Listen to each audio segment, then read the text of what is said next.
का नियम किसे कहते हैं, इसकी सीमाएं लिखिए। यह बहुत ही महत्वपूर्ण प्रश्न है। ये 4 अंक में आता है, कक्षा 12वीं का प्रश्न है। आइए इसे शुरू करते हैं। हेनरी का नियम। देखिए, तो अब हम समझेंगे कि हेनरी का नियम आखिर कहते किसे हैं। हेनरी का नियम। हेनरी ने सन 1805 में गैसों की विलेयता पर दाब के प्रभाव पर अध्ययन करने के लिए एक नियम दिया, जिसे हम हेनरी का नियम कहते हैं। अब इस नियमानुसार हम समझेंगे स्थिर ताप पर किसी विलायक के निश्चित आयतन में विलेय गैस का द्रव्यमान उस पर आरोपित दाब के समानुपाती होता है। ये हेनरी ने नियम दिया। इसे हम समझते हैं बहुत ही आसान तरीके से।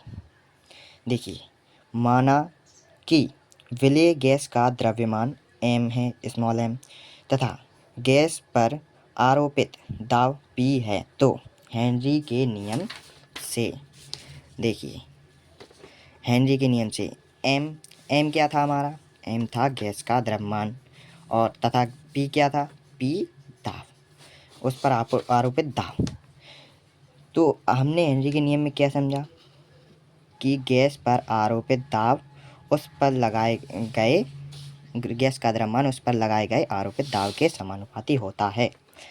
अब हम इसे हटाएंगे और नियतांक लगाएंगे। ये नियतांक KH आएगा। हेनरी नियतांक कहते हैं इसे कहते हैं हेनरी नियतांक। ओके बच्चों। हाँ दोस्तों, तो आज हम समझेंगे KH बराबर M/P। ये हेनरी नियतांक बराबर हो जाता है। अब हम हेनरी की सीमाएं समझते हैं। देखिए, हेनरी के नियम की सीमाएं। देखिए, यह नियम तनु विलयनों के लिए लागू होता है। तनु विलयन का अर्थ क्या होता है? तनु विलयन का अर्थ होता है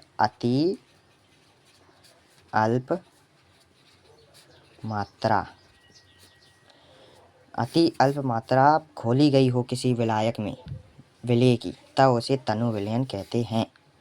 ठीक है। दाब निम्न तथा ताप उच्च होना चाहिए। हेनरी की सीमाओं में यह भी आता है।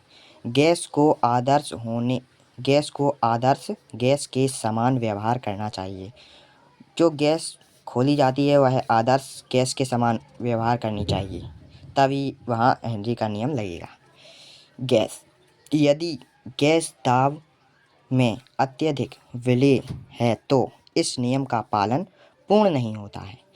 जैसे यदि किसी गैस अत्यधिक विलेय है, मतलब आपने बहुत ही प्रेशर से एक सिलेंडर में गैस भर दी है, ये प्रेशर लगाया आपने, ठीक है। तो ये प्रेशर लगाया, इसमें मॉलिक्यूल्स बहुत ही कम हो गए, जटिलता से बन गए। अब ये गैस विलेय थोड़ी हुई, बल्कि ये पूरा ठोस बन गई उसी में। ठीक है, यहाँ पर हेनरी के नियम की सीमाएं नहीं लगती हैं। चलिए, तो आगे हम समझते हैं राल्ट का नियम। देखिए, तो अगला प्रश्न है, राल्ट का नियम किसे कहते हैं, इसकी सीमाएं लिखिए। यह भी 4 अंक में आता है, बहुत ही महत्वपूर्ण प्रश्न है। आइए इसे देखते हैं। सन 1887 में राल्ट नामक वैज्ञानिक ने विलयनों के वाष्प दाब और उसके मोल प्रभाजों के संबंध दर्शाने के लिए एक नियम दिया। इस नियम के अनुसार, आइए अब हम इसे समझेंगे। विलयन के किसी घटक का वाष्प दाब उस घटक के मोल प्रभाज के समानुपाती होता है। कैसे समझेंगे? देखिए, विलयन के किसी घटक, मान लीजिए कोई विलयन है, ये विलयन है, किसी घटक ये ले लिया विलेय, ठीक है। इसका वाष्प दाब, जो वाष्प दाब होता है, इसका वाष्प दाब उस घटक के मोल प्रभाज के, उसका वाष्प दाब मोल प्रभाज के समानुपाती होता है। ठीक है, हमने ये समझा। PV यहाँ पर वाष्प दाब है विलेय का, XV यहाँ पर मोल प्रभाज है विलेय का। ठीक है, आइए तो हम इसे और अच्छे से समझते हैं। देखिए, तो इसकी सीमाएं भी बहुत ही ज़्यादा आती हैं एग्ज़ाम में और बहुत सरल सीमाएं हैं। नंबर 1, राल्ट का नियम तनु विलयनों पर लगता है, यह भी तनु विलयनों पर लगता है।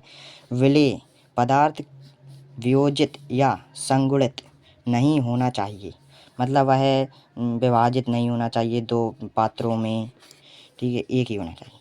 विलेय पदार्थ अवाष्फीलित होना चाहिए, ठीक है। तो आपने ये वीडियो समाप्त की और समझ